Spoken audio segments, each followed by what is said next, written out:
নমস্কার বন্ধুরা, আজ এক বিশেষ সন্ধিক্ষণে আপনাদের সামনে এসেছি। সন্ধিক্ষণটা কি সম্পূর্ণ ভিডিও আপনাদের দেখতে হবে, একটু স্কিপ করবেন না। আজকের এক মহতি উদ্যোগ যেনারা নিয়েছেন সেটাই হচ্ছে সাহারা ফাউন্ডেশন।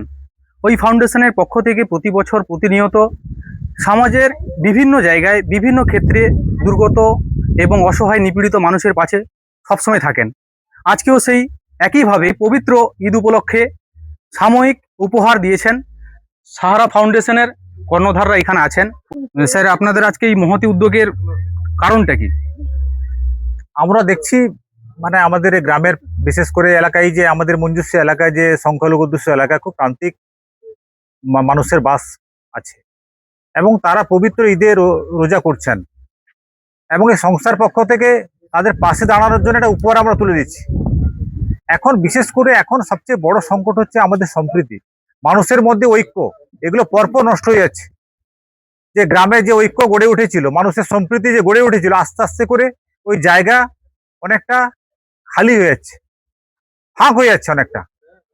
এইসব অনুষ্ঠানের মধ্য দিয়ে এবং সম্প্রীতির বার্তা, ঐক্যের বার্তা মানুষকে একজোট করার জন্য এটা হচ্ছে আমাদের প্রয়াস।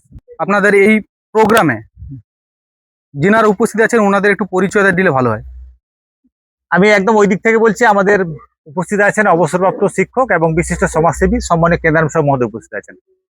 তারপরে আছেন আমাদের বইচা জুনিয়র স্কুলের প্রধান শিক্ষক সম্মানীয় আশুতোষ বেরা মহোদয়। তারপরে আছেন আমাদের প্রাক্তন প্রধান, আমাদের সংস্থার উপদেষ্টা মন্ডলীর অন্যতম সদস্য সম্মানীয় শক্তিপদ পণ্ডা মহোদয়। তারপর আছেন আমাদের অবসরপ্রাপ্ত শিক্ষক উপদেষ্টা মন্ডলীর অন্যতম সদস্য সম্মানীয় মানস রঞ্জন আচার্য মহোদয়।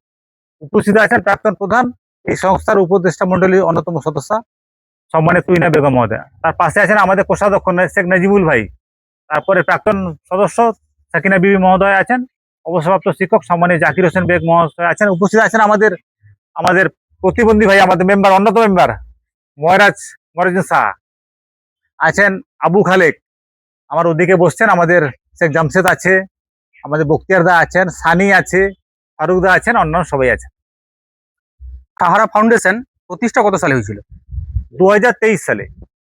সেই থেকে প্রতিনিয়ত কি সামাজিক বিভিন্ন সমাজ কল্যাণমূলক কাজে লেগে থাকেন? হ্যাঁ, আমরা নাকি অন্যান্য কি কাজ করে থাকেন? না, একমাত্র সমাজ কল্যাণমূলক কাজ। আমরা 3টা কাজের মধ্যে যুক্ত হয়েছি। একটা বললাম না, এই আমাদের শিক্ষা এডুকেশনের উপরে, আরেকটা হচ্ছে স্বাস্থ্য মেডিকেলের উপরে, আরেকটা হচ্ছে সমাজ সোসাইটির উপর কাজ করার চেষ্টা করছি। পবিত্র ঈদ উপলক্ষে যে আপনারা এই মহতি উদ্যোগটা নিলেন, এছাড়া এই উদ্যোগের পিছনে কতজন মানুষের হাত থাকতে পারে মনে হচ্ছে? আমরা দেখেছি আমাদের সংস্থার সদস্য অন্যান্য নিয়ে প্রায় শতাধিক মানুষ আমাদের সাহায্য করেছেন। আরো আমরা করতে চাইছি, অন্যান্য ভাবে করবো আমরা ঠিক করেছি।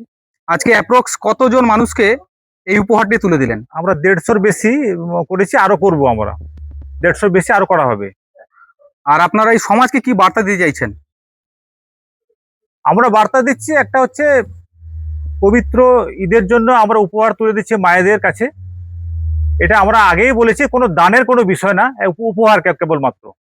এবং এই যে 1 মাস উপবাস করার পরে তাদের হাসি পাবে একটা মুখে, আনন্দের জন্য এটা তুলে দেওয়া হচ্ছে বিষয়টা।